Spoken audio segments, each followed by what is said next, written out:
마지막 출근이었다. 짐을 쌌다. 수첩, 머그컵, 액자 하나.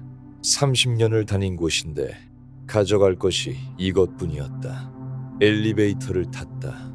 1층에 내렸다. 문이 닫혔다. 뒤돌아보지 않았다. 집에 왔다. 구두를 벗고 거실에 앉았다. 시계가 오후 3시를 가리키고 있었다. 이상한 것은 슬프지 않았다는 것이다. 아무 느낌이 없었다. 텅 비어 있었다.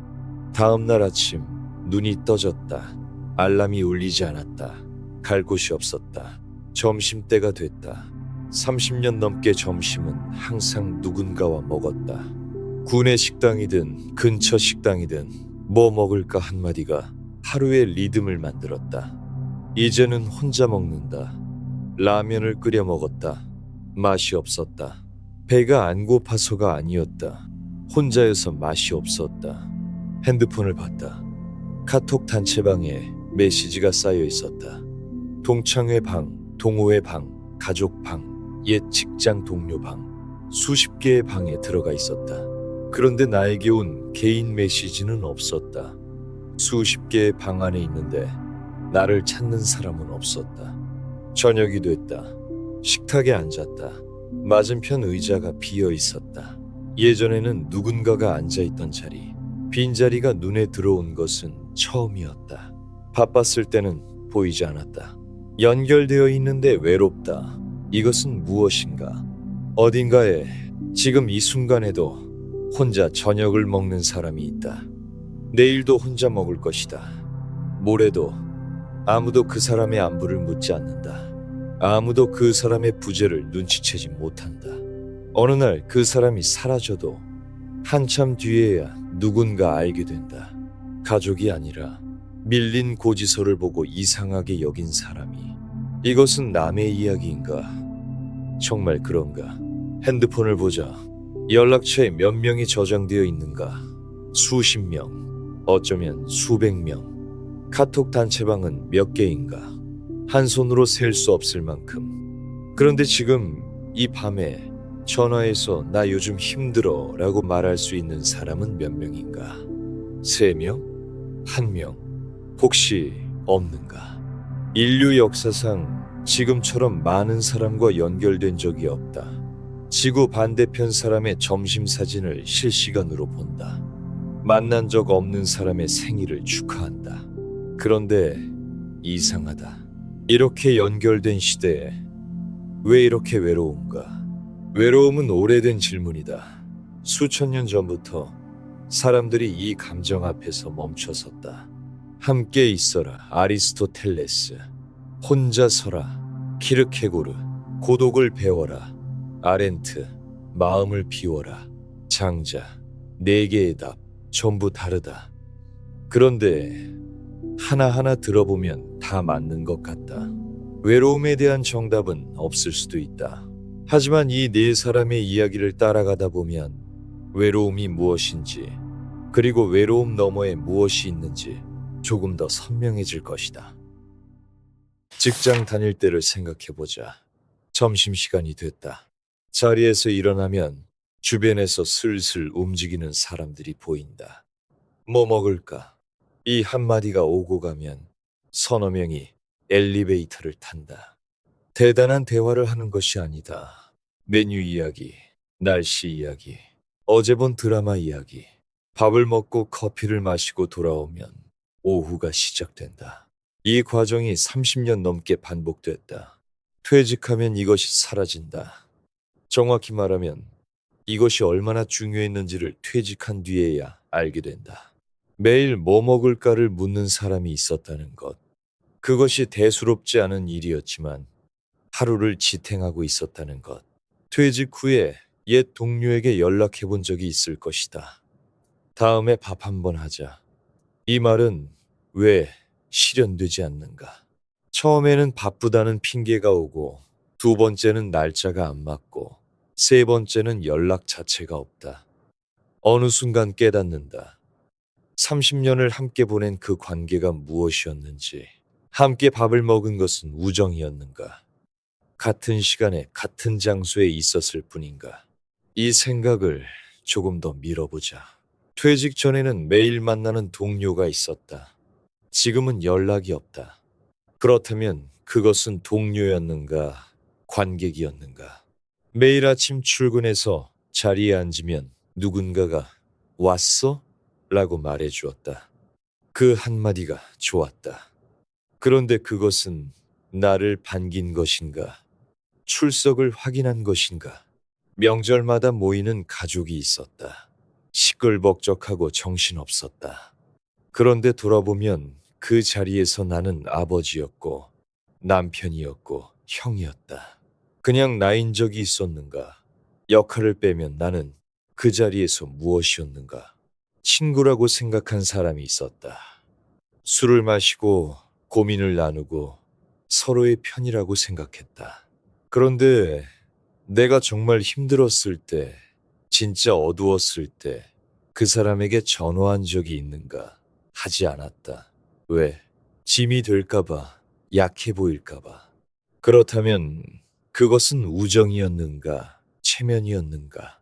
이렇게 뒤집어 보면 무섭다. 관계라고 믿어온 것들이 실은 역할이었을 수 있다.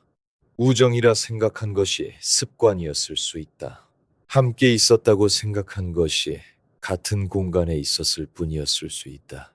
수십 년간 사람들 사이에서 살았는데 진짜 연결된 적이 몇 번이나 있었을까? 이 질문이 무섭다. 무섭지만 피할 수 없다. 이것이 외로움의 진짜 얼굴이기 때문이다. 퇴직만의 문제가 아니다. 자녀가 독립한 뒤에도 비슷한 일이 일어난다. 아이를 키울 때는 학부모 모임이 있었고 아이 친구의 부모와 관계가 있었다. 아이가 떠나면 그 관계도 함께 떠난다. 부모가 돌아가시면 형제자매 사이도 예전 같지 않다. 명절에 모이던 이유가 사라진다. 관계가 하나씩 떨어져 나간다. 남는 것은 무엇인가? 여기서 하나의 질문이 떠오른다. 왜 인간은 혼자 밥을 먹으면 불편한가? 배가 고프면 혼자 먹으면 그만인데. 왜 누군가와 마주 앉아야 밥맛이 나는가? 왜 혼자 있는 시간이 길어지면 가슴이 답답해지는가? 2400년 전 그리스에서 한 사람이 이 질문에 답했다. 아리스토텔레스라는 사람이다. 아리스토텔레스는 아테네에 학교를 세운 사람이다. 리케이온이라는 이름의 학교. 그는 산책하면서 강의했다. 학생들이 그를 따라 걸었다. 그래서 그의 학파를 소요학파라 불렀다. 걸으면서 생각하고, 걸으면서 이야기하고, 걸으면서 가르친 사람. 누군가와 함께 걷는 것을 좋아한 사람이다. 아리스토텔레스는 인간을 정의할 때 이런 말을 썼다. 인간은 본성적으로 공동체 안에서 사는 동물이라고. 이 말은 보통 정치적 동물로 번역된다. 그런데 여기서 정치적이라는 단어의 어원은 폴리스, 즉 도시 공동체다.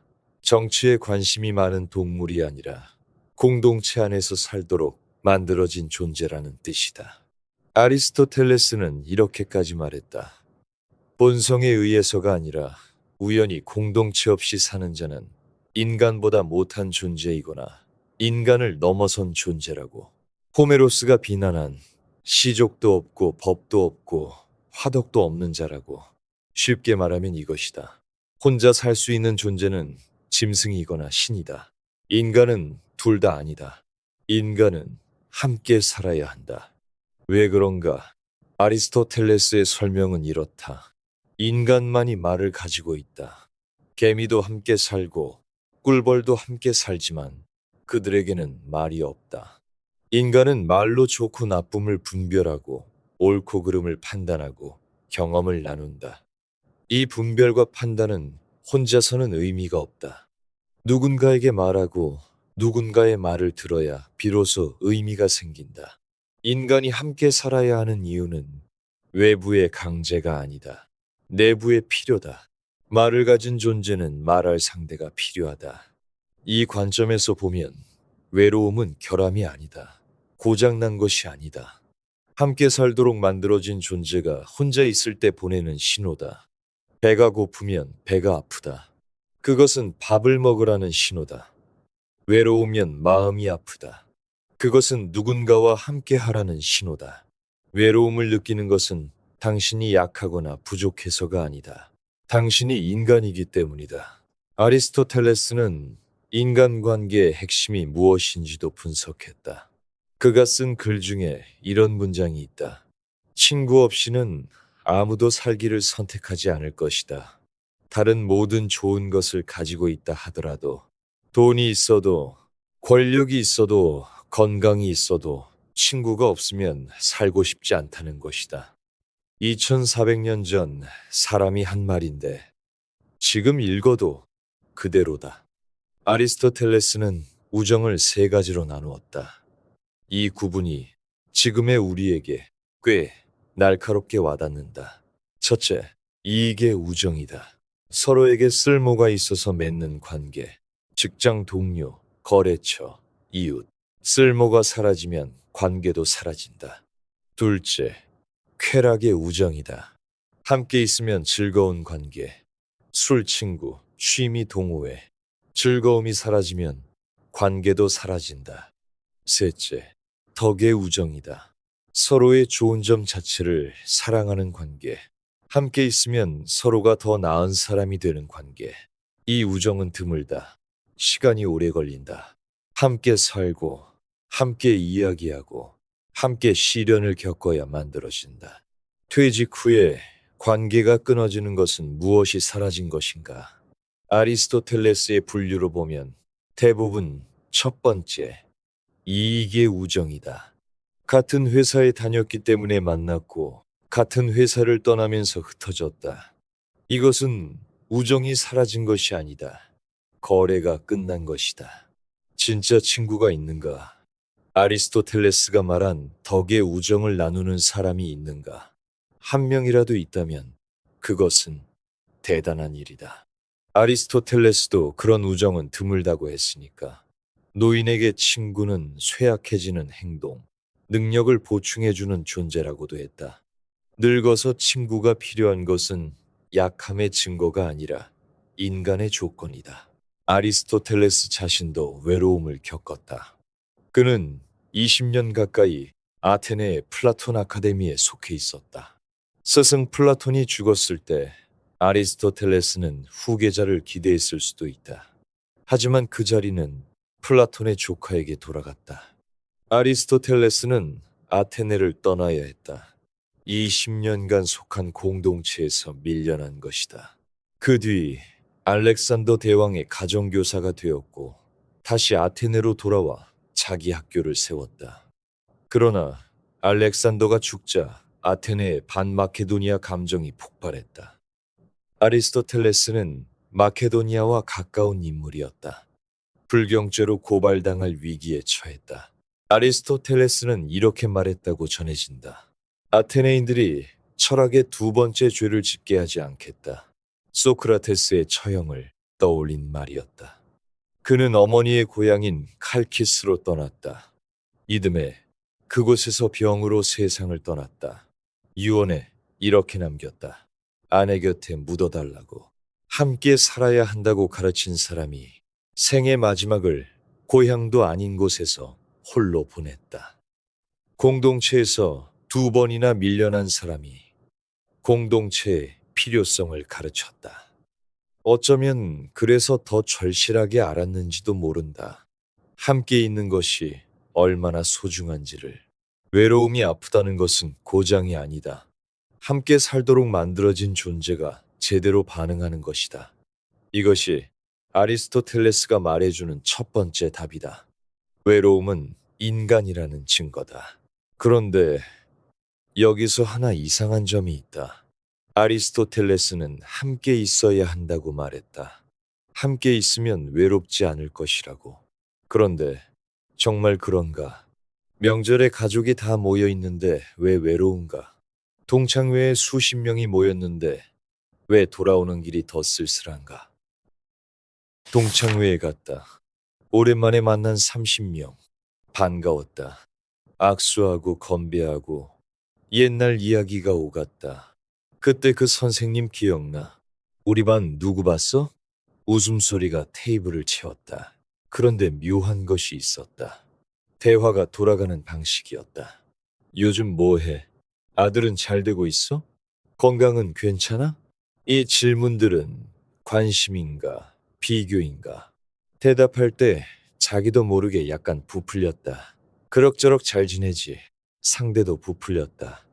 나도 뭐 이것저것 누구도 진짜 이야기를 하지 않았다. 힘든 이야기는 꺼내지 않았다. 외롭다는 말은 더더욱. 돌아오는 길, 차 안에서 라디오를 켰다. 아까보다 더 외로웠다.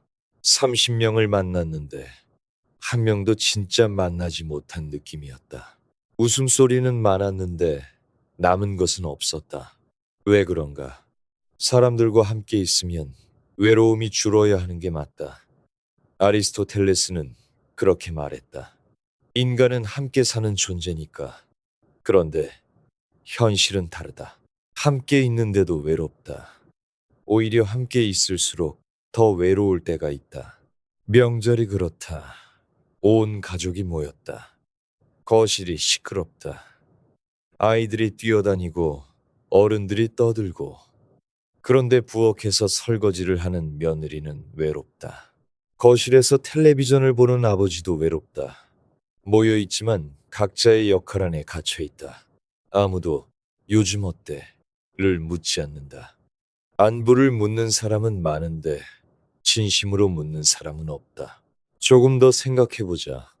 명절에 잘 지내지? 라고 묻는 것은 관심인가, 인사인가, 건강하지? 라고 묻는 것은 걱정인가, 형식인가, 대답도 마찬가지다. 그럼 잘 지내라고 답하는 것은 사실인가, 대본인가? 서로가 서로의 대본을 읽고 있다. 무대 위의 배우들처럼 가족이라는 무대 위에서 이 현상을 170년 전 덴마크에서 한 사람이 정확하게 짚었다. 스웨렌 키르케고르라는 사람이다. 키르케고르를 이해하려면 그의 삶에서 일어난 한 가지 사건을 알아야 한다. 사랑 이야기다. 외로움에 대한 사랑 이야기. 젊은 키르케고르는 레기네 올센이라는 여인과 사랑에 빠졌다. 키르케고르가 9살 많았다. 몇 년을 사귀다가 약혼했다. 그런데 약혼한 지 1년 만에 키르케고르가 반지를 돌려보냈다. 편지를 동봉했다. 나를 잊으라. 소녀를 행복하게 할 수 없는 사람을 용서하라. 레기네는 무너졌다. 아버지가 키르케고르를 불러 사정했다. 레기네는 죽겠다고까지 했다. 키르케고르는 더 잔인한 방법을 택했다. 바람둥이인 척 연기했다. 공개적으로 떠들썩하게 행동했다. 자기가 나쁜 놈이어야 레기네가 쉽게 떠날 수 있다고 생각했다. 레기네는 속지 않았다. 하지만 결국 떠날 수밖에 없었다. 왜 그랬을까? 키르케고르의 일기와 그래서 이유가 드러난다. 나에게는 유령 같은 것이 있어서 매일 나를 보아야 하는 사람은 견딜 수 없을 것이다. 아버지에게서 물려받은 깊은 우울증이었다. 자기가 레기네를 파괴할 것이라는 확신, 그리고 또 하나 단독자로서의 소명, 홀로 서서 글을 써야 한다는 절박한 자각. 파혼 뒤 키르케고르는 10여 년을 코펜하겐에서 살았다. 레기네도 같은 도시에 살았다. 두 사람은 같은 거리를 걸었다. 교회에서, 산책로에서, 성벽길에서 스쳐 지나갔다. 말을 나누지 못했다. 서로를 바라보면서 침묵했다. 10여 년간 레기네가 남편과 함께 먼 곳으로 떠나는 날이 왔다. 출발 직전 거리에서 키르케고르를 찾았다. 찾았다. 스쳐 지나가며 작은 소리로 무언가를 말했다. 키르케고르는 모자를 손에 든 채 멈춰섰다. 아무 말도 하지 못했다. 이것이 마지막이었다. 그로부터 몇 달 뒤 키르케고르는 거리에서 쓰러졌다. 병원에 실려갔고 다시 일어나지 못했다. 42살이었다. 유언장에 전 재산을 레기네에게 남겼다. 사랑하는 사람을 스스로 밀어내고 10여 년을 침묵 속에 살고 죽어서야 마음을 전한 사람. 이 사람이 외로움에 대해 무엇을 알겠는가? 모든 것을 알았다. 키르케고르가 남긴 글 중에 이런 문장이 있다. 군중은 비진리다. 처음 들으면 이상하게 들린다. 많은 사람이 모이면 진리에 가까워지는 것 아닌가? 다수결이 맞는 것 아닌가? 키르케고르는 정반대로 말한다. 사람이 모이면 모일수록 진리에서 멀어진다고. 그 이유는 이렇다. 군중 속에서 사람은 책임을 나눈다. 내 몫은 전체의 일부가 된다. 나는 희미해진다. 다들 그렇게 하니까. 남들도 그러니까. 이 말 속에서 나는 사라진다. 키르케고르는 이렇게 썼다. 군중에는 손이 없다. 개인에게는 보통 두 손이 있다. 행동하는 것은 항상 개인이다. 군중은 추상이다. 손이 없는 추상. 키르케고르는 극단적인 예를 들었다. 예수를 십자가에 못 박은 것은 누구인가? 군중이다. 혼자서 예수에게 침을 뱉을 사람은 없다. 그것은 대면한 개인에게는 너무 큰 행위다. 하지만 군중 속에서는 가능해진다. 책임이 분산되니까 나만 한 게 아니야. 다들 했잖아. 이것이 군중의 비겁함이다. 이것을 지금의 삶에 가져와 보자. 동창회에서 일어난 일이 이것이다. 30명이 모였다. 각자가 역할을 연기했다. 잘 지내는 사람 역할, 여유 있는 사람 역할, 괜찮은 사람 역할. 누구도 가면을 벗지 않았다. 가면을 벗으면 군중에서 튀어나오기 때문이다. 튀어나오면 혼자가 된다. 그래서 가면을 쓴다. 가면을 쓰니까 연결이 안 된다. 연결이 안 되니까 외롭다. 소셜 미디어도 마찬가지다. 팔로워가 1000명 있다. 좋아요가 100개 달린다. 그런데 새벽 3시에 전화할 사람은 몇 명인가? 단체 카톡방에 수십 개 들어가 있다. 그런데 나 요즘 힘들어라고 쓸 수 있는 방이 몇 개인가? 소셜 미디어는 군중이다. 거기에는 나가 없다. 내가 올린 사진, 내가 쓴 글, 내가 누른 좋아요. 이것들은 나인가? 군중이 기대하는 나인가? 키르케고르가 170년 전에 말한 것이 지금 눈앞에 펼쳐지고 있다. 연결된 척하지만 아무도 진짜 연결되지 않은 세계. 함께 있는 척하지만 아무도 진짜 함께 있지 않은 세계. 그렇다면 어떻게 해야 하는가? 키르케고르의 답은 불편하다. 군중에서 빠져나오라는 것이다. 단독자가 되라는 것이다. 아무도 이 힘든 것이 되려 하지 않는다. 단독자, 그것은 노력을 요구한다. 키르케고르의 말이다. 군중 안에 있으면 편하다. 방향이 정해져 있고 남들이 하는 대로 하면 된다. 하지만 자기를 잃는다.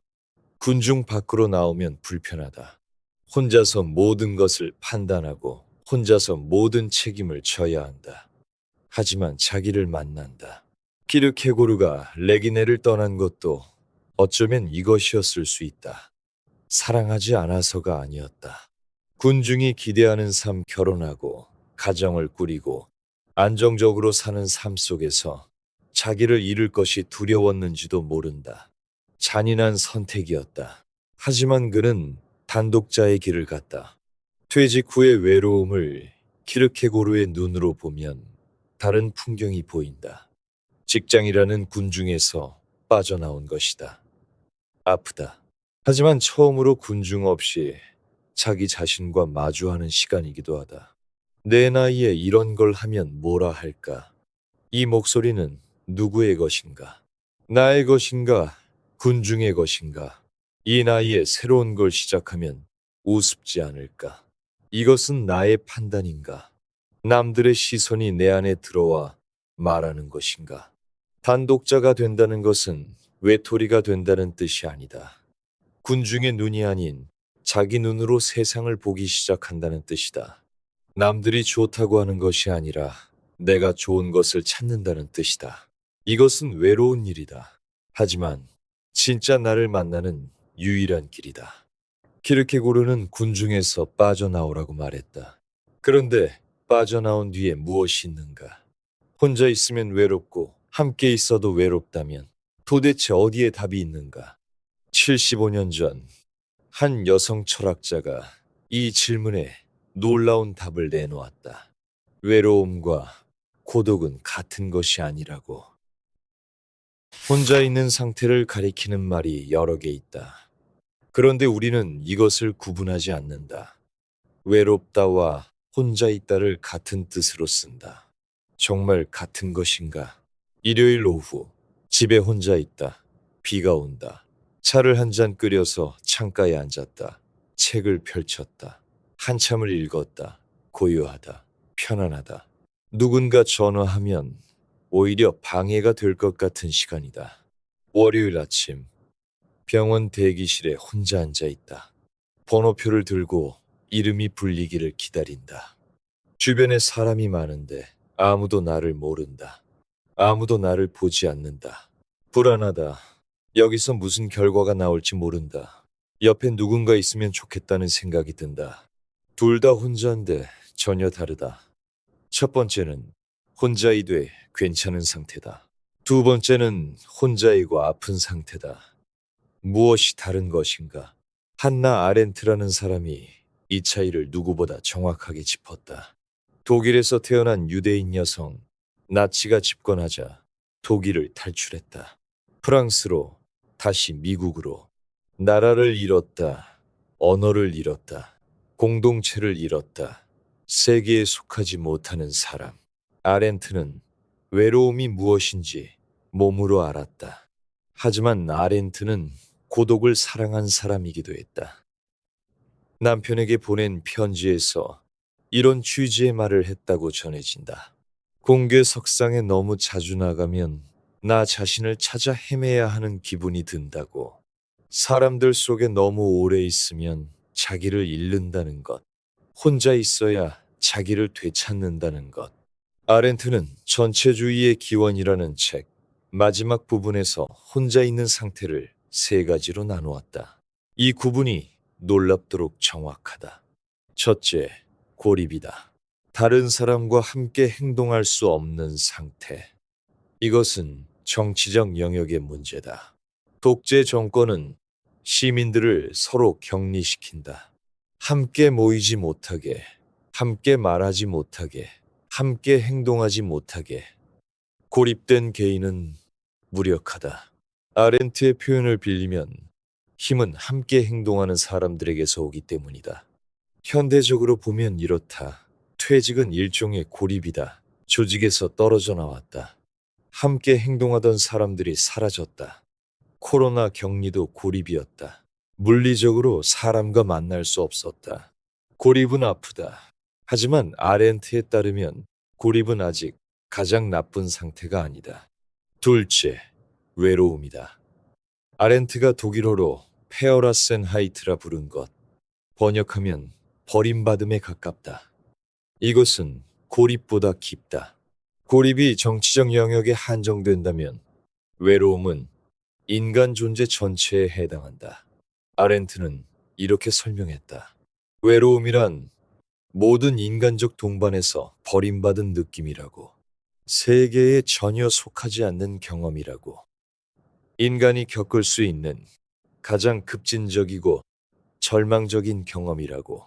외로움의 가장 무서운 점은 이것이다. 외로운 사람은 자기 자신과도 함께할 수 없다. 고립은 다른 사람이 없는 것이다. 외로움은 자기 자신마저 없는 것이다. TV를 켜놓고 멍하니 앉아있는 시간. 생각이 맴돌기만 하고 어디에도 닿지 않는 시간. 자기와 대화가 안 되는 시간. 이것이 외로움이다. 아렌트는 이 외로움이 단지 개인의 감정 문제가 아니라고 말했다. 외로움은 전체주의의 토양이라고. 사람들이 외로워지면 사실과 허구를 구분하지 못하게 된다. 참과 거짓의 기준이 흔들린다. 이 상태에서 누군가가 세상은 이렇다고 강력하게 말하면 외로운 사람은 따라간다. 소속감이 필요하니까. 어디에라도 속하고 싶으니까. 아렌트의 표현 중에 가장 무서운 문장이 있다. 전체주의 통치의 이상적 주체는 확신에 찬 신봉자가 아니라 사실과 허구의 구분이, 참과 거짓의 기준이 더 이상 존재하지 않는 사람들이라는 것이다. 외로움이 극단으로 가면 판단력이 무너진다. 아렌트가 이것을 말한 것은 나치 독일과 스탈린 체제를 경험한 뒤였다. 하지만 이 말은 지금도 유효하다. 가짜뉴스가 퍼지는 이유, 극단적 주장이 매력적으로 보이는 이유, 이것의 바닥에 외로움이 있다. 셋째, 고독이다. 아렌트가 독일어로 아인잠카이트라 부른 것. 이것은 외로움과 전혀 다르다. 고독은 물리적으로 혼자이지만 자기 자신과 함께 있는 상태다. 아렌트는 이렇게 말했다. 모든 사유는 고독 속에서 이루어지며 나와 나 자신 사이의 대화라고. 고독 속에서 인간은 스스로에게 묻는다. 이것이 옳은가? 나는 무엇을 원하는가? 오늘 내가 한 것은 괜찮았는가? 이 내면의 대화가 도덕적 판단의 기초다. 옳고 그름을 분별하는 힘은 군중 속에서가 아니라 고독 속에서 자란다. 일요일 오후 창가에서 책을 읽던 시간. 그것은 외로움이 아니라 고독이었다. 자기 자신과 함께 있는 시간. 병원 대기실에서 불안하게 앉아 있던 시간. 그것은 고독이 아니라 외로움이었다. 자기와도 함께 할 수 없는 시간. 아렌트의 가르침을 정리하면 이것이다. 외로움의 해독제는 함께 있음이 아니다. 외로움의 해독제는 고독이다. 사람들과 함께 있어도 외로울 수 있고 혼자 있어도 외롭지 않을 수 있다. 핵심은 자기 자신과 함께 할 수 있느냐 없느냐다. 퇴직 후의 하루를 이 세 단어로 다시 보자. 직장을 떠난 것은 고립이다. 함께 행동하던 사람들과 떨어졌다. 이것은 아프지만 아직 외로움은 아니다. 고립이 길어지면 외로움이 된다. 아무도 나를 찾지 않고 나도 아무에게 연락하지 않고 혼자 있는 시간이 텅 비어 있을 때, TV를 켜놓지만 보고 있지 않을 때, 자기 자신과 대화가 안 될 때, 이것이 외로움이다. 여기서 솔직하게 물어보자. 지금 당신의 혼자 있는 시간은 어느 쪽인가? TV를 켜는 것은 프로그램을 보려는 것인가? 소리가 없으면 무서워서인가? 핸드폰을 드는 것은 할 일이 있어서인가? 손이 비면 불안해서인가? 산책을 나가는 것은 걷고 싶어서인가? 집에 있으면 벽이 좁아지는 것 같아서인가? 누군가에게 전화하는 것은 그 사람이 보고 싶어서인가? 나 혼자라는 사실이 견디기 어려워서인가? 같은 행동인데 안에서 일어나는 것이 다르다. 걷고 싶어서 걸으면 고독이다. 집이 무서워서 나가면 외로움이다. 이 차이를 아는 것만으로도 무언가가 달라진다. 하지만 같은 혼자임에도 산책하거나 글을 쓰거나 음악을 듣거나 조용히 생각에 잠기는 시간, 불안하지 않은 시간, 자기 안에 누군가가 있는 것 같은 시간, 이것이 고독이다. 아렌트가 사랑한 시간이다. 외로움을 두려워하지 말되 외로움에 머물지 말라. 외로움을 고독으로 바꾸어라. 혼자 있는 시간을 자기 자신과 대화하는 시간으로 만들어라. 이것이 아렌트가 말해주는 세 번째 답이다. 그런데 어떻게 하면 외로움이 고독이 되는가? 이 물음에 2300년 전 중국의 한 현자가 놀라운 답을 주었다. 마음을 비우라고. 한 남자의 아내가 죽었다. 오랜 친구가 문상을 갔다. 그런데 남자가 다리를 쭉 뻗고 앉아 항아리를 두드리며 노래를 부르고 있었다. 친구가 말했다. 아내와 함께 살고 아이를 키우고 함께 늙었는데 울지 않는 것만으로도 충분한데 항아리를 두드리며 노래까지 부르다니 이건 너무하지 않은가? 남자가 말했다. 처음에는 나도 슬펐다. 어찌 슬프지 않았겠는가? 하지만 그 시작을 돌이켜보았다. 아내는 본래 생명이 없었다. 생명이 없었을 뿐 아니라 형체도 없었다. 형체가 없었을 뿐 아니라 기운도 없었다. 혼돈 사이에서 변화가 일어나 기운이 생기고, 기운이 변하여 형체가 되고, 형체가 변하여 생명이 되었다. 이제 또 변하여 죽음에 이른 것이다. 이것은 봄, 여름, 가을, 겨울 사계절이 순환하는 것과 같다. 이 남자가 장자다. 기원전 4세기경 중국에서 살았던 사상가. 도가 사상의 핵심 인물. 벼슬에 나가기를 거부하고 소박하게 살면서 세상을 비틀어 바라본 사람. 초나라 왕이 제상 자리를 제안했을 때 장자는 이렇게 거절했다고 전해진다. 나는 진흙탕에서 꼬리를 끄는 거북이 되겠다. 화려한 궁전의 거북이보다 더럽지만 자유로운 거북이를 택한 것이다. 아내의 죽음 이야기를 처음 들으면 냉정하게 느껴질 수 있다. 사랑하는 사람이 죽었는데 노래를 부르다니. 그러나 한 가지를 주목해야 한다. 장자는 처음에는 나도 슬펐다고 말했다. 슬픔을 부정한 것이 아니다. 슬픔을 거쳐 다른 곳에 도달한 것이다. 슬퍼하지 말라는 이야기가 아니다. 슬퍼한 뒤에 더 큰 것을 보라는 이야기다. 여기서 우리의 이야기와 만난다. 배우자를 잃은 사람이 있다. 아침에 커피를 2잔 끓이다가 멈추는 순간이 있다. 습관이 손으로 움직이고 기억이 뒤늦게 따라와서 멈추게 하는 순간. 식탁에 수저를 2벌 놓다가 하나를 치우는 순간. 잠자리에서 옆자리가 차가운 것을 느끼는 순간. 부모를 잃은 사람이 있다. 전화기를 들었다가 놓는 순간. 어머니한테 전화해야지 하다가 멈추는 순간.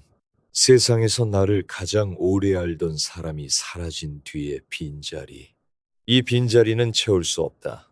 아리스토텔레스가 말한 것처럼 누군가와 함께 있다고 채워지는 것이 아니다. 키르케고르가 말한 것처럼 군중에서 빠져나온다고 해결되는 것도 아니다. 아렌트가 말한 것처럼 고독 속에서 자기와 대화한다고 해도 이 빈자리 자체가 사라지지는 않는다. 장자가 도달한 곳은 다른 곳이다. 빈자리를 채우는 것이 아니라 빈자리를 바라보는 눈을 바꾸는 것이다. 장자의 글에 심재라는 개념이 나온다. 마음의 재개, 먹는 것을 삼가는 것이 몸의 재개라면 마음의 재개는 마음을 비우는 것이다.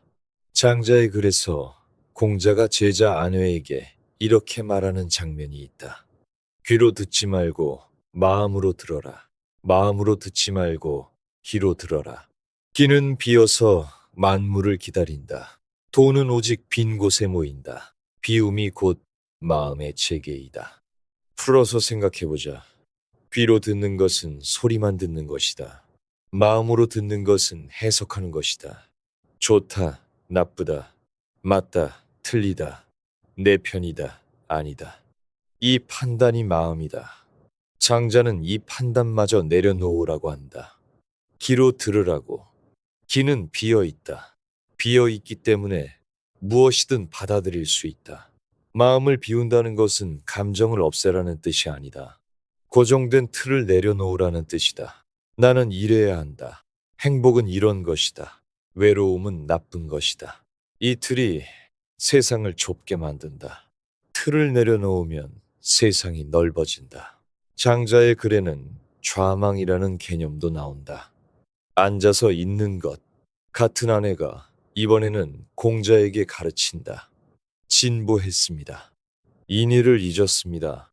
며칠 뒤에 또 말한다. 예약을 잊었습니다. 또 며칠이 지나 말한다. 팔다리를 떨어뜨리고 귀와 눈을 물리치고 형체를 떠나고 지식을 버리고 커다란 통함과 하나가 되었습니다. 이것을 좌망이라 합니다. 읽는 순서가 의미심장하다. 먼저 도덕을 읽는다. 다음으로 의례를 읽는다. 다음으로 몸을 읽는다. 다음으로 지식을 잊는다. 마지막으로 자아 자체를 잊는다. 자아를 잊으면 무엇이 남는가? 장자에 따르면 세계 전체가 남는다. 나와 세계 사이의 경계가 사라지고 모든 것과 하나가 된다. 이것을 외로움에 적용해보자. 외로움은 나와 세계 사이에 벽이 있을 때 생긴다. 나는 여기 있고 세계는 저기 있고 연결이 끊어졌다. 이 벽이 외로움이다. 아리스토텔레스는 벽 너머로 손을 뻗어 누군가를 잡으라고 했다. 키르케고르는 벽이 가짜라는 것을 깨달으라고 했다. 아렌트는 벽 안에서 자기 자신과 대화하라고 했다. 장자는 다르다. 벽을 부수는 것이 아니라 벽을 세운 나를 비우라고 한다. 나가 비면 벽 자체가 사라진다. 분리된 자아가 없으니 외로울 수도 없다. 장자의 유명한 이야기가 있다. 장자가 꿈의 나비가 되었다. 훨훨 날아다녔다. 행복했다. 깨어나니 장자였다. 그런데 생각했다. 장자가 꿈의 나비가 된 것인가? 나비가 꿈의 장자가 된 것인가? 이 이야기의 핵심은 장자인가 나비인가를 가리는 것이 아니다. 그 경계 자체가 허물어지는 경험이다. 나와 세계가 하나인 순간. 그런데 여기서 한 가지를 더 이야기해야 한다. 장자에게도 외로운 순간이 있었다. 장자에게는 해자라는 친구가 있었다. 해자는 장자와 완전히 다른 사람이었다. 논리적이고 정치적이고 논쟁을 즐기는 사람이었다. 장자는 자유롭고 직관적이고 엉뚱한 사람이었다. 두 사람은 늘 논쟁했다. 유명한 논쟁이 있다. 어느 날 다리 위를 거닐다가 장자가 말했다. 물고기가 유유히 논일고 있다. 이것이 물고기의 즐거움이다. 해자가 말했다. 자네는 물고기가 아닌데 어떻게 물고기의 즐거움을 아는가? 장자가 말했다. 자네는 내가 아닌데 어떻게 내가 물고기의 즐거움을 모른다는 것을 아는가? 이 두 사람은 평생 이렇게 논쟁했다. 완전히 다른 두 사람이 서로를 필요로 했다. 장자는 해자를 자기 말을 진정으로 이해하는 유일한 사람으로 여겼다. 해자가 죽었다. 장자가 장례 행렬을 따라가다 해자의 무덤을 지나쳤다. 수행원들에게 이야기를 했다. 옛날에 미장공이 코끝에 파리 날개만큼 얇은 흙이 묻으면 목수석에게 깎아달라고 했다. 목수석이 도끼를 바람소리 나게 휘둘러 흙을 깎되 코에는 상처 하나 없었고 미장공은 꿈쩍도 하지 않았다. 송나라 임금이 이 이야기를 듣고 나에게도 해달라고 했더니 목수석이 답했다. 저도 한때 그리 할 수 있었지만 제가 다루던 재료는 이미 죽은 지 오래입니다. 장자가 말했다. 해자가 죽은 뒤로 나도 더 이상 이야기할 상대가 없다. 마음을 비우라고 가르친 사람, 나와 세계의 경계를 허물라고 가르친 사람, 그 사람도 친구를 잃으면 외로웠다. 도끼를 자유자재로 휘두르던 목수가 상대가 사라지자 더 이상 도끼를 들 수 없게 된 것처럼 이 이야기가 우리에게 말해주는 것은 이것이다. 장자의 가르침은 감정을 지우라는 것이 아니다. 초월은 감정의 부정이 아니다. 감정을 거쳐서 도달하는 것이다. 슬퍼한다. 외로워한다. 그 감정을 충분히 느낀다. 그리고 그 감정을 품은 채로 더 큰 것을 본다. 아내의 죽음 앞에서 장자는 처음에 슬펐다. 그리고 사계절의 순환을 보았다. 해자의 무덤 앞에서 장자는 외로웠다. 그리고 그 외로움을 이야기로 만들었다. 외로움을 없앤 것이 아니라 외로움과 함께 살아간 것이다. 혼자 앉아있는 저녁이 있다. 조용하다. 아무 소리도 없다. 빈자리가 보인다. 아프다. 그런데 한번 뒤집어 생각해보자. 빈자리가 아픈 것은 왜인가? 그 자리에 아무도 앉은 적이 없었다면 아플 이유가 없다. 아픈 것은 누군가가 거기 있었기 때문이다. 빈자리는 부재의 증거가 아니라 존재의 흔적이다. 그 흔적이 아프다면 그만큼 연결이 있었다는 것이다. 연결이 있었다는 것은 사랑이 있었다는 것이다. 외로움이 아프다면 그것은 당신이 사랑할 줄 아는 사람이라는 뜻이다. 사랑한 적 없는 사람은 빈자리를 모른다. 귀를 기울여 보자. 바람 소리가 들린다. 시계 소리가 들린다. 내 숨소리가 들린다. 세계가 거기 있다. 비어 있는 것이 아니다. 마음을 비운다는 것은 기억을 지우라는 것이 아니다. 기억을 품되 기억에 갇히지 않는 것이다. 흘러가게 두는 것이다. 사계절처럼. 네 명의 이야기를 들었다. 첫 번째 이야기는 말한다. 외로움은 고장이 아니다. 함께 살도록 만들어진 존재가 보내는 정상적인 신호다. 외로운 것은 당신이 약해서가 아니라 당신이 인간이기 때문이다. 두 번째 이야기는 말한다.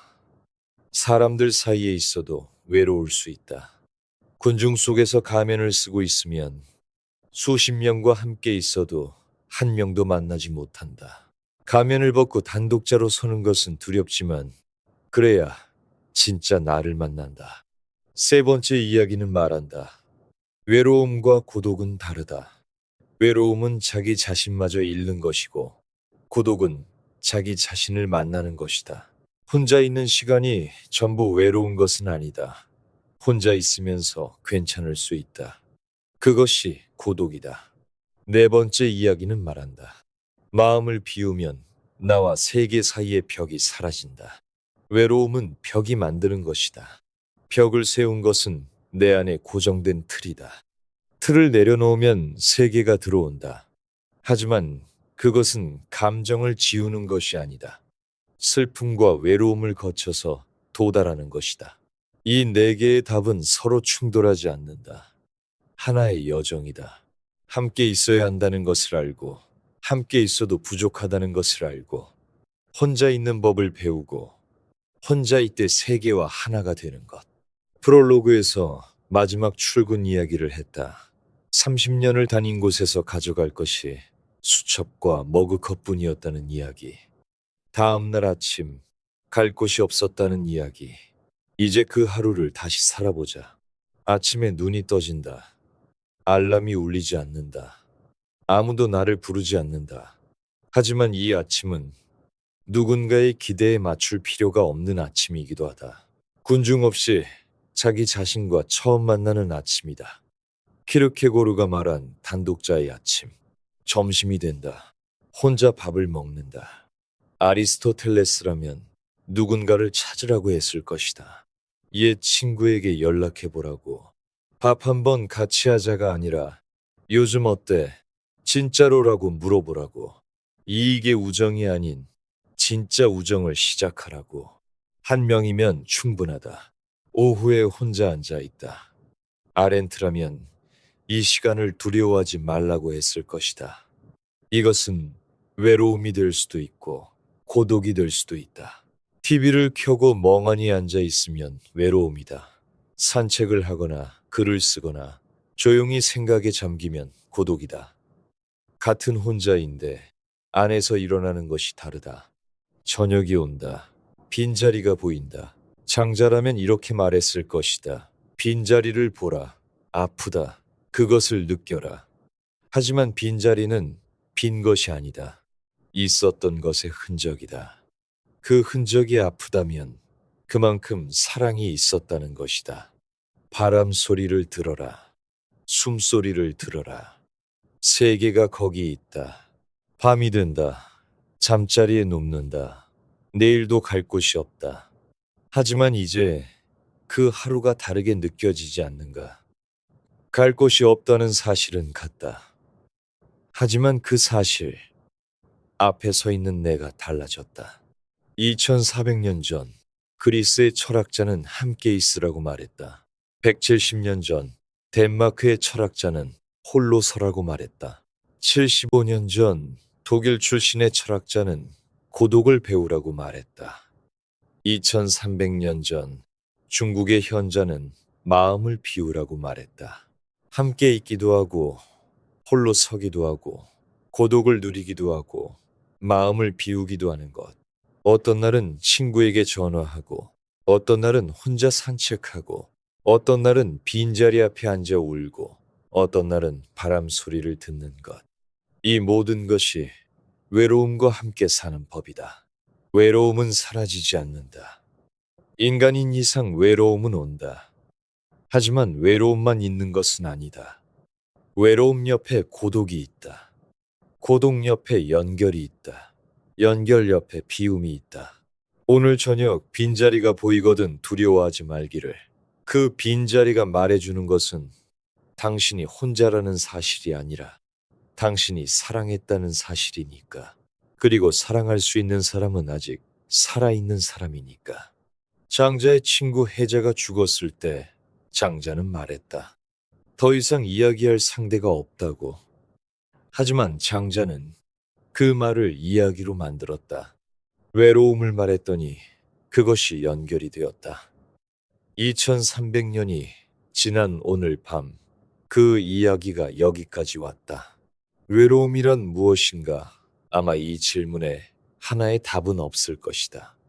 하지만 하나는 분명하다. 지금 이 순간 이 이야기를 듣고 있는 당신은 혼자가 아니다. 2400년 전의 철학자도, 170년 전의 철학자도, 75년 전의 철학자도, 2300년 전의 현자도 같은 질문 앞에 서 있었다. 당신과 같은 자리에